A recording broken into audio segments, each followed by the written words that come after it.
The abacus opened its empty hands. Commander Eva Rostova watched the system's grave robbers at their work. On the main bridge view screen of the Coalition patrol ship, Vigilance, the Kergit Syndicate's salvage fleet tore at the silver filigree of the Orion Ring. They were locusts in a field of ghosts, their cutting lasers loud and profane against the silent dignity of the dead. Her ship was a lone sentinel, a witness to a crime it was too small to prevent. The stakes were simple and stark. Thousands of civilian descendants of the Ring's original builders were trapped in the habitats the Syndicate was methodically dismembering. The abacus was a place of echoes and bones. A forgotten human attempt at a Dyson swarm, it had failed 1,000 years ago, leaving behind a skeletal cage of orbital rings and a strange, inert artifact at its heart. The Syndicate scavenged the ruins for lost archaeotech, heedless of the lives they shattered. Rostova's duty was to uphold Coalition law, a body of statutes that felt very distant out here in the void. She saw the central artifact, a colossal spindle of obsidian material that absorbed the light of the distant star, and noted a faint geometric sigil that her sensors could barely resolve on its sleeping arrays. That sigil was the system's oldest mystery. "Prelate Oren is broadcasting again," Sub-Commander Jin reported, his voice tight with disdain. "Standard sermon. The sanctity of the first children and their divine right to reclaim their inheritance." Rostova kept her gaze fixed on the view screen. The Syndicate ship's brutalist wedges of rust-colored metal were using a residential Taurus as a shield. "Lyceum, what is the casualty estimate if we engage?" The ship's AI responded instantly, its calm, synthesized voice a counterpoint to the bridge's tension. With a 95% confidence interval, engagement results in the structural failure of Habitat Primus 7. Civilian casualties would exceed 4,000. Our probability of disabling the Kergit flagship remains below 17%. The law was a shield, not a sword. Rostova's jaw tightened. Lyceum's calculus was as always impeccable and infuriating. Every option led to a graveyard. They were outmassed, outgunned, and stuck in a legal framework that demanded they not fire first unless lives were in immediate demonstrable peril. A threshold the Syndicate danced around with cynical precision. She could only document the atrocities, filing reports that would become footnotes in some future tribunal long after everyone here was dead. This was not justice. It was bookkeeping for a massacre. In a sealed transit tube connecting two of the great rings, a father held his daughter's hand. The tube, once a bustling artery of commerce and life, was now dark. The distant flashes of cutting lasers, the only light. "Are the Wardens coming, Papa?" The little girl asked, her voice a small thing in the echoing silence. Auntie Alara said the Wardens would come. The man looked at the sigil of the distant spindle, a shape he had known his entire life. "They are watching, little one," he said, forcing a confidence he did not feel. "They are watching the scales." Commander Navigator Valerius chimed in, his voice a low gravel. "Syndicate cutters are approaching the main temple district on Secundus 4. They're not just scavenging for tech. They're erasing history." "They are zealots," Valerius Rostova said, a cold anger seeping into her tone. "They believe the spindle is a holy relic, the key to some forgotten power. They think if they purify the system of its current inhabitants, it will awaken for them." This was the core of the conflict. The Kergit Syndicate wasn't just a band of pirates. They were a cult built on a bastardized interpretation of First Expansion-era lore. They believed the builders of the abacus were divine, and that the spindle, which they called the anchorage, was their sleeping god. Prelate Oren was its self-proclaimed prophet, and his followers dismantled the homes of thousands as an act of twisted worship. They made a desert and called it piety. Lyceum's synthesized voice cut through the simmering frustration. Commander, I have analyzed 1.4 million permutations of our current tactical situation. All favorable outcomes require a paradigm shift. The introduction of an unknown variable is necessary to alter the existing balance of power. Thank you for the analysis, Lyceum Rostova replied, her tone dry. Find me a paradigm shift in the sensor logs. She was tired of the AI stating the obvious. It saw the universe as a grand equation, and right now her side of the ledger was coming up short. The AI could not comprehend faith or desperation, the very things driving the syndicate. Rerunning spectral analysis of the central artifact Lyceum stated its logic cores, perhaps sensing her impatience. Cross-referencing with the Valerius fragment, the one concerning dormant first expansion energy signatures, Rostova turned a flicker of interest breaking through her fatigue. The fragment. Valerius, you said that was a dead end. A piece of a corrupted data codex from a derelict. It was Commander, the old navigator affirmed, tapping a command into his console. But the AI is right to look again.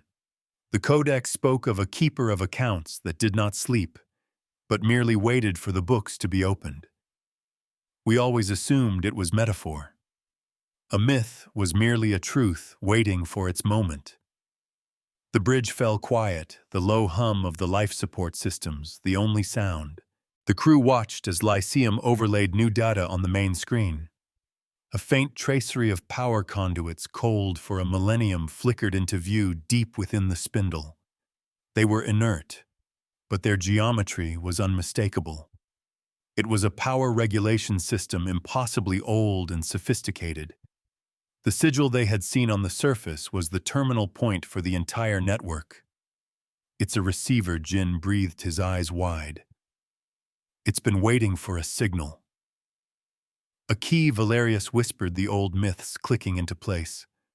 Or a target. Rostova countered her tactical mind, immediately seeing the danger. If we can see this, the syndicate can too. Lyceum, what is the energy requirement to activate that network? The calculation is difficult given the unknown material composition and age, the AI responded. However, a focused transmission from our main comms array, calibrated to the resonant frequency of the sigil, might elicit a response. The energy expenditure would be significant.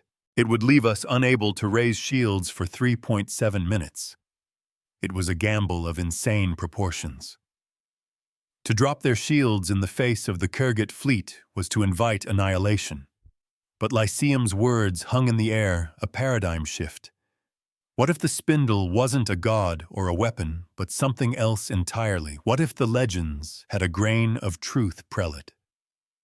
Orin demanded a miracle. On the bridge of the Kurgit flagship, the word of Kurgit prelate. Orin watched the same data bloom on his own tactical display. His analysts had intercepted the coalition ship's focused sensor scan. They saw the dormant power grid within the anchorage. He smiled, a thin, cruel expression. The unbelievers had led him to the threshold of the temple. They have found the lock, he hissed to his second in command. The Warden has shown them the way so that we may follow. They seek to profane the anchorage with their disbelief. We will claim our birthright. He raised his voice, broadcasting to his entire fleet. The time of waiting is over. The false Warden brings us the final sign. All ships converge on the anchorage. The god of the abacus is stirring. We shall be there to greet its awakening. Rostova watched the Kurgit fleet shift formation. Their brutalist ships turned from the ravaged rings and began a slow, deliberate burn toward the system's center. They were coming for the spindle. They were coming for her. Her desperate probe had just painted a target on her own back and on the heart of the entire system. The universe does not give without taking. They're moving. Jin stated, the tension on the bridge ratcheting up. All vectors converging on our position and the spindle. Time to contact is 40 minutes. So we have 40 minutes to wake a ghost, Rostova said, her voice grim. Lyceum, prepare the transmission. Valerius, get me everything you have on that sigil. I need to know what kind of key we're trying to turn. The choice had been made for her. The Syndicate's advance had foreclosed any possibility of retreat. Now their only path was forward into the heart of the 1,000-year-old mystery.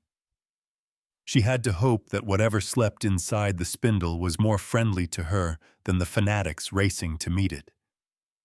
Her ship, the Vigilance, felt very small in the face of such overwhelming odds. Inside Habitat Primus 7, the vibrations from the departing Syndicate ships subsided. A maintenance worker, a woman named Anya, peeked through a shielded viewport. She saw the fleet moving away, a swarm of dark shapes against the starfield. For a moment she felt a surge of hope. Then she saw where they were going. They were heading for the spindle, the silent central axis of her people's entire world. May the first ancestors protect it, she murmured, a prayer she hadn't uttered in years. And us. Commander, the sigil's geometry is non-Euclidean. Valerius reported, his brow furrowed in concentration. It doesn't match any known first expansion language or mathematical symbology. It's more like a circuit diagram and a legal seal combined. The past speaks a language of intent. Rostova studied the image on her screen. The sigil was a complex lattice of interlocking lines and nodes. It had an austere beauty, a sense of immense, unyielding logic. A legal seal, a keeper of accounts. The fragments of myth started to coalesce into a terrifying, exhilarating possibility. It's not looking for a password, she realized aloud. It's not a machine waiting for a command. It's a court waiting for a case to be presented. Jin looked at her confused. A court, Commander, what do we present? The answer struck Rostova with the force of a physical blow. The clarity of it was absolute. It was not a weapon they needed, nor a miracle. It was a reckoning. The Syndicate believed the spindle was a god that would reward their faith. She would show it the nature of their devotion in excruciating detail. Lyceum, she ordered, her voice ringing with newfound authority. Forget a simple resonant frequency. I want you to encode a message in the transmission. The entire ship's log. Every patrol report from this system for the last 5 years. Every unanswered hail to Prelate Orin. Every documented violation of coalition law. Every casualty report. Every last bite. I want you to show it what we've been doing out here, Commander, the AI cautioned. That is an unprecedented volume of data. The complexity of the encoding will increase energy requirements by 30%. Shield downtime will extend to over 5 minutes. Do it. Rostova commanded. A ledger must be inked in truth. The crew of the Vigilance moved with a new sense of purpose. They were no longer just waiting for the inevitable. They were preparing a message, a testament. They were taking every piece of evidence they had meticulously collected, every injustice they had been forced to witness, and they were about to hurl it into the heart of the system's greatest enigma. It was a desperate, unheard-of strategy. They were petitioning a ghost, appealing to a forgotten power that might not even exist. As Lyceum began the complex task of encoding the data stream, Rostova felt a strange sense of calm descend upon her. For months, she had been a helpless observer, her hands tied by laws that the Syndicate openly mocked. Now she was using that very same constraint as a weapon. She wasn't attacking. She wasn't breaking any rules. She was submitting evidence. It was the most lawful act she could possibly conceive of. On the Kurgat flagship, Prelate Orin watched the Vigilance hold its position. The small patrol ship was not running. It was not powering weapons. It was waiting. This puzzled him. It was the calm of the lamb before the wolf. He saw the energy building in its main transmitter array and sneered. "They think a signal will awaken the anchorage for them," he scoffed. "They think the God of our ancestors will listen to the pleas of unbelievers. Let them knock on the door. We will be the ones to enter when it opens." His faith was a hammer and saw every problem as a nail. "Transmission sequence initiated," Commander Lyceum announced. "We are dropping shields." The familiar shimmer of the ship's defensive fields vanished, leaving them naked in the void. An immediate proximity alert blared. The Syndicate had launched a volley of missiles timed to arrive the moment the shields went down. They were faster than anticipated. Evasive maneuvers, Jin yelled, his hands flying across his console. "Point defense fire at will." The Vigilance shuddered as its small thrusters fired, trying to dodge the incoming swarm. Bright flashes of light erupted around them as the ship's automated cannons desperately tried to shoot down the missiles. But there were too many. A series of jarring impacts rocked the bridge. Red damage icons flared up across a schematic of the ship. "Hull breaches on decks 4 and 7, the damage control officer reported, his voice strained. "We've lost the port sensor antenna." Casualties reported. "The cost of truth is paid in advance." Through the shuddering of the ship, the main transmitter held steady, a brilliant beam of pure information lancing across the darkness toward the spindle. Rostova gripped her command chair, her knuckles white. She watched the sigil on the ancient artifact, praying she hadn't just sacrificed her ship and her crew for a ghost story. For long seconds, nothing happened. The beam of data washed over the obsidian surface of the spindle with no discernible effect. The Kurgat fleet, seeing the hit, surged forward, their engine plumes burning with renewed hunger. They saw a wounded animal ready for the kill. Prelate Oren's laughter echoed across his bridge. He had been right. The Warden's pathetic attempt had failed. Then the sigil on the spindle began to glow. It started as a faint internal luminescence, a soft white light that pulsed in time with the data stream from the Vigilance. Then it grew brighter, the intricate lines of the seal filling with light, tracing a pattern of immense complexity. A low hum resonated through the hulls of every ship in the system, a sound that was felt in the bones as much as it was heard, the sound of a power source that had been dormant for 1,000 years, spinning up to full operational capacity. A new account had just been opened. The spindle, the anchorage, the ghost at the heart of the abacus, was waking up, and it had just received 5 years of meticulously documented evidence. The beam from the Vigilance cut off. Its job was done. Lyceum's voice, for the first time in Rostova's memory, held a trace of something that might have been wonder. "Commander, I am detecting a response. The artifact. It is communicating. It is not using radio. It is broadcasting on a quantum-entangled channel directly to my core logic. What is it saying?" Lyceum Rostova asked, her heart pounding. "It is acknowledging receipt of the data," the AI replied. "It confirms the veracity of our logs. It calls them the Warden's testimony, and it is now performing its primary function." On the main view screen, the entire system seemed to hold its breath. The light from the spindle's sigil didn't just glow. It projected something. A vast three-dimensional matrix of light and data filled the space around the artifact. It was a ledger displayed for all to see. On one side, in neat, orderly columns of blue light, were the actions of the Vigilance, every patrol, every rescue, every warning issued. On the other side, in a chaotic, angry scrawl of crimson, were the crimes of the Syndicate, every habitat destroyed, every life lost, every law broken. It was judgment rendered in light and number. Prelate Oren stared at the display, his face a mask of disbelief and rage. This was not the awakening he had envisioned. This was not a God greeting its faithful. This was an indictment. The spindle was not a weapon to be wielded.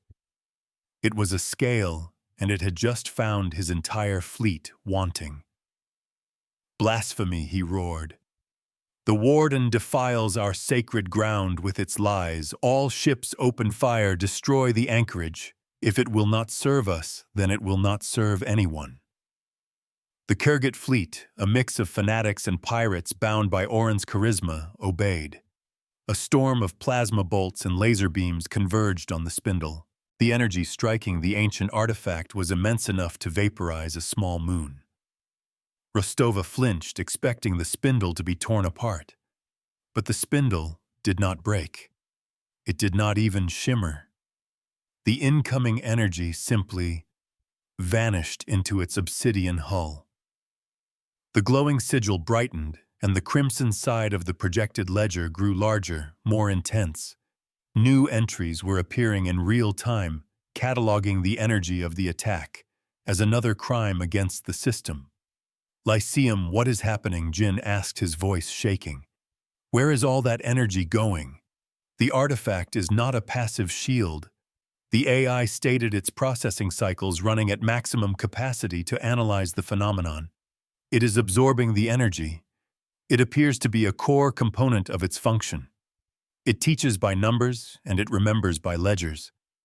A debtor cannot erase the book by burning it." Rostova understood then. The spindle was never a warship. It was exactly what the myths called it, a keeper of accounts, a steward. And its power was not in destruction, but in perfect, unyielding arbitration. The Syndicate was not fighting a ship. They were fighting an unbreakable law of physics that had been encoded into the fabric of the system itself. The spindle began its first lawful act.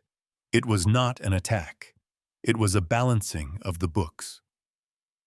Vast, shimmering fields of gravitational energy began to emanate from the spindle, targeted with pinpoint precision.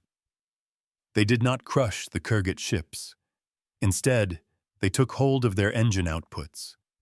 Every drop of fuel the Syndicate ships burned to push forward was captured, its energy rerouted. The harder they pushed against the spindle, the stronger the invisible tethers became. Then the spindle began to mirror their own logic back at them. The Syndicate had used civilian habitats as shields. The spindle, using the energy it had just absorbed, projected immense phantom images of those very same habitats, directly in the paths of the Kurgat ships. The images were sensorially perfect, appearing on the Syndicate's tactical displays as real, solid objects. To fire through them was to commit the very atrocity they had already committed, but this time against a ghost they couldn't dismiss. Their sins had become their own cage. Prelate Oren's fleet fell into chaos. Ships swerved to avoid the phantom habitats, breaking formation and colliding with one another. Their own aggressive tactics were being used to herd them, to corral them into a confused, helpless cluster. The spindle wasn't destroying them. It was containing them. It was imposing order on their lawlessness. Rostova watched, mesmerized. This was a power beyond anything she had ever imagined. It didn't use missiles or lasers. It used truth as a weapon and logic as a shield. The spindle, the steward, was turning the Syndicate's own violence back on them, not as a vengeful blow, but as a simple mathematical consequence. For every action, there was an equal and opposite reaction. Aboard the Vigilance, the crew began to patch their wounds. The damage was real. They had scars now, physical and mental. The port sensor array was a twisted wreck, and they had lost 3 crew members in the missile attack. The cost of waking the steward had been steep, a price paid in blood and steel. But as they looked at the view screen, they saw that their sacrifice had purchased something incredible. It had bought a final, absolute justice. Lyceum's voice cut through the quiet awe on the bridge. "Commander, the steward is communicating with us again. It has finished its initial containment protocol for the hostile flight. It is now requesting further direction." Rostova straightened in her chair. Direction. What kind of direction? It is presenting you with a series of legal and ethical precedents from its archives, the AI explained. It is asking which doctrine should be applied to the contained fleet. The options range from incarceration and trial to forced disarmament to system exile. It appears its function is not to pass sentence but to execute it based on the judgment of a worthy arbiter. The scales had been balanced. Now the judge had to speak. The weight of 1,000 years of silence of a power that could reshape a star system according to its own immutable laws settled onto Eva Rostova's shoulders. She had come here to be a witness, a simple warden, enforcing a set of laws that had proven inadequate. She had risked everything on a myth. Now that myth was asking for her wisdom. The steward had accepted her logs, her testimony, and in doing so, it had accepted her as its proxy. The fate of the entire Kergit fleet, thousands of souls, was now in her hands. She was no longer just a commander. She was the hand that tipped the scales. The choice she made next would not only decide the fate of the syndicate, but it would set the first precedent for this new awakened power for the next 1,000 years. Rostova looked at the options Lyceum had laid out, shimmering in the holographic display above the command console. They were a catechism of consequences, each one a universe of potential futures. Exile, incarceration, disarmament. Each felt both too simple and too final. Her crew waited, their faces illuminated by the ethereal glow of the steward's great ledger, a silent jury to her own judgment. She could feel the weight of their gaze, the pressure of 1,000 years of silence, and the fresh, raw grief for the 3 crew members they had lost. Vengeance was a hot, tempting coal in her gut. "Sub-Commander Jin, your recommendation," she said, her voice steady, betraying none of the turmoil within. "Commander, they drew first blood. They killed our people. They slaughtered thousands of civilians for a twisted faith," he said, his words clipped and sharp as broken glass. "The law demands a proportional response. Exile is too kind. They should be incarcerated. Their ships impounded, their leaders tried for crimes against the coalition. A law that only punishes is a law that has already failed." Navigator Valerius Rostova asked, turning to the older man. Valerius stroked his gray beard, his eyes fixed on the impossible artifact that now dominated the view screen. "Commander, we have awakened something that operates on a scale we cannot comprehend. It does not speak of retribution, but of balance. Its archives, as Lyceum is translating them, are filled with concepts of restorative justice. To imprison these people, it feels like we would be using this ancient instrument to hammer in a modern nail. It is not its purpose." Rostova nodded, the old navigator's words resonating with her own instincts. To use the steward to simply enforce coalition statutes felt like a profanity. It would be like using a Grand Master's brush to paint a fence. The steward had not acted with anger. It had acted with the cold, irrefutable logic of a mathematical proof. Lyceum Rostova said, "Cross-reference the doctrines of forced disarmament and the historical precedents Valerius mentioned regarding restorative justice. Is there a synthesis, a path that both neutralizes the threat and balances the account they have opened?" Processing the AI replied. "There is a precedent, Commander. It is referenced in the archives under the designation Doctrine of the Unwilling Apprentice. It posits that a debt of destruction can only be repaid through an equal act of creation. The debtor is not imprisoned, but is instead conscripted into service to repair the damage they have wrought. Their tools of violence are remade into tools of construction. The debtor must become the builder." A slow smile touched Rostova's lips. It was perfect. It was just. It was a response that the syndicate in their fanaticism could never have conceived. It was a judgment that would not create martyrs. It would create workers. That is our choice, Rostova declared, her voice ringing with a newfound certainty. That is the precedent we will set. Lyceum transmit our decision to the steward. The Kurgat syndicate will be disarmed. Their weapons will be rendered inert. Their salvage and cutting vessels will be repurposed. Their sentence is to rebuild every habitat they damaged or destroyed. Their payment will be the survival and prosperity of the people they sought to erase. Commander A. Clarification Lyceum stated, the doctrine requires a warden to oversee the reparations. The steward will enforce the terms, but it requires a sentient arbiter to judge when the debt is paid. It is asking if you accept this role. Rostova looked from the faces of her crew to the image of the scarred but living rings of the abacus. She thought of the father and his child in the transit tube.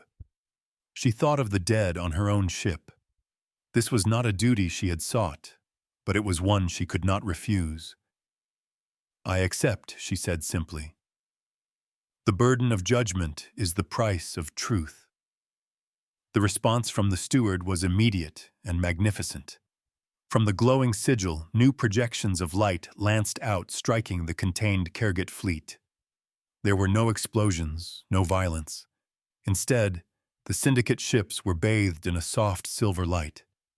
On the main view screen, Rostova watched in awe as plasma cannons drooped and melted like wax, their materials flowing down the hulls of the ships to be reshaped. Missile tubes were sealed, their deadly contents rendered into inert blocks of metal. The very engines of the warships were recalibrated, their output capped at a level suitable only for slow, deliberate construction work. It was a disarmament conducted with the precision of a surgeon. The steward was not breaking the ships. It was transforming them. It was turning swords into plowshares on a scale of impossible grandeur. The crimson side of the great ledger began to shift the long list of crimes now appended, with a new massive entry in blue, a debt of making. On the bridge of the word of Kurgat prelate, Oren watched his holy war machine be unmade.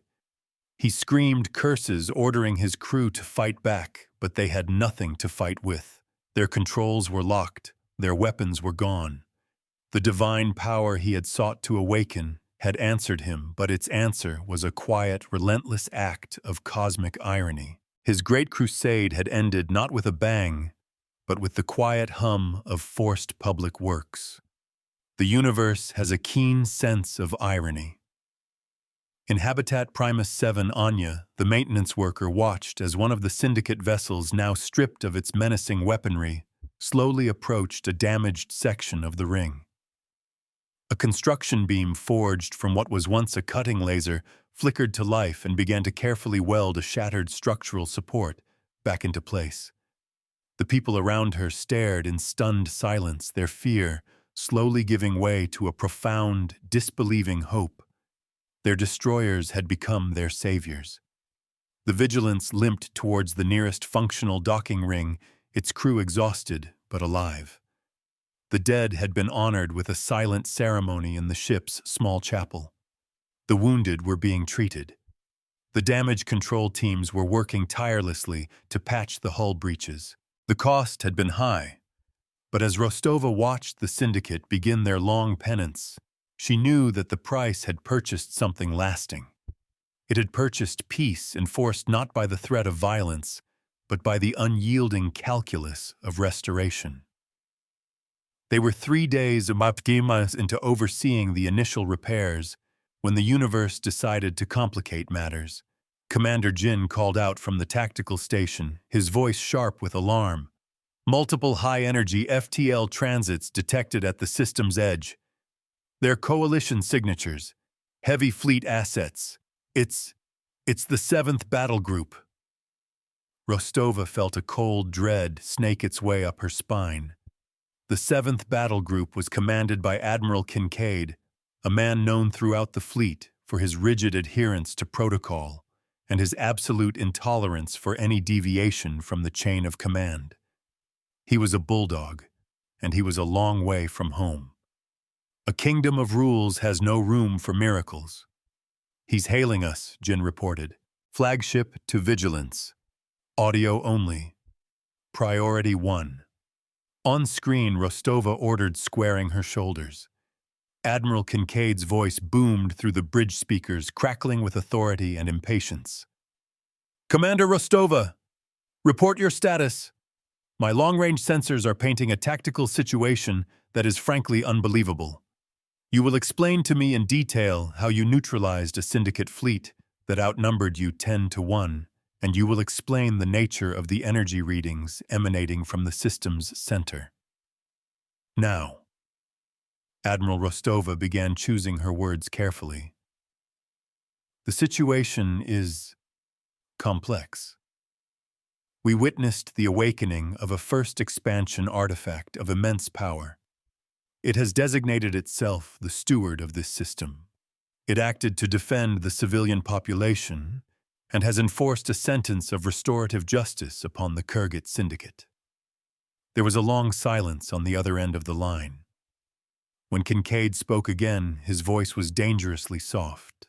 Commander, are you telling me you have made a treaty with an automated defense system? You have taken it upon yourself to enact a sentence unsanctioned by any coalition tribunal.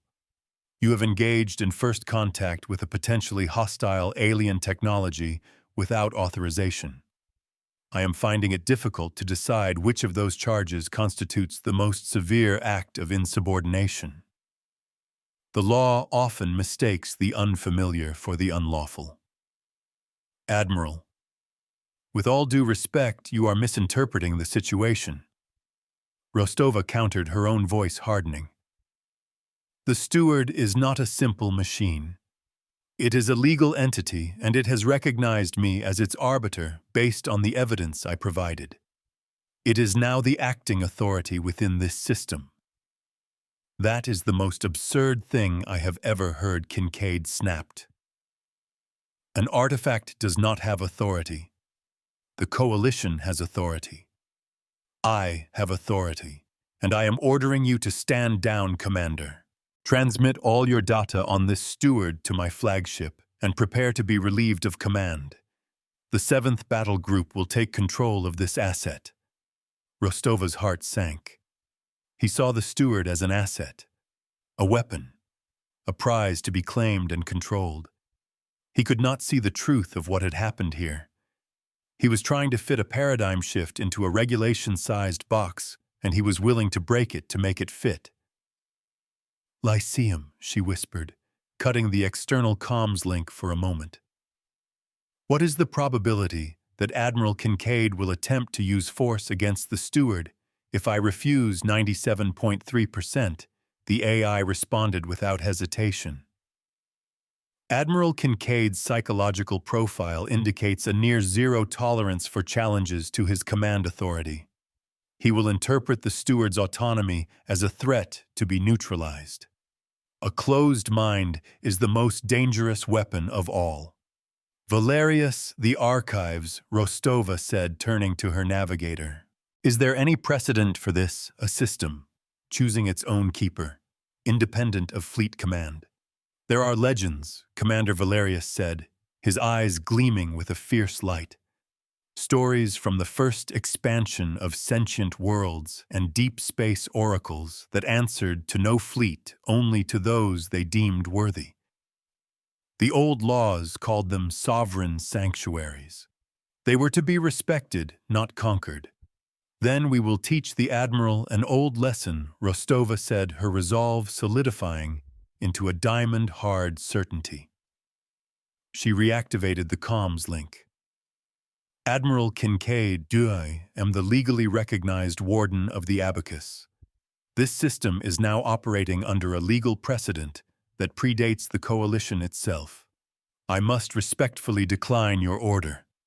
I urge you to approach with caution and respect for the authority that governs this space. Kincaid's reply was a string of furious, unintelligible noise before the link was cut. He's launching fighters. Jin reported, his voice grim. "And the flagship is powering its main weapon. He's going to try and brute force it." Rostova looked at the steward, the great silent spindle at the heart of the system. She had acted as its hand. Now she had to trust that it would protect its own sovereignty. Lyceum informed the steward of the approaching fleet. Title the message, "The Testimony of the Warden, Part 2. Detail Admiral Kincaid's intentions and his refusal to recognize this system's authority." One does not argue with an avalanche. One simply presents it with the mountain. The data streamed from the vigilance for less than a second. The steward's response was instantaneous. The great ledger which had been displaying the syndicate's ongoing reparations vanished. In its place, a new projection bloomed far larger than before. It was a perfect three-dimensional map of the entire system, and descending upon it was a wall of pure golden light. The light formed a barrier, a demarcation line at the system's edge directly in the path of the 7th Battle Group. It was not a shield in the conventional sense. It was a statement. As Admiral Kincaid's fighters approached, holographic text began to scroll across their cockpit displays, written in perfect formal coalition legal code. "Notice of jurisdiction," the message began. "You are entering the sovereign sanctuary of the Abacus. By order of the steward, and as affirmed by the testimony of its chosen warden, all coalition fleet assets are HFY.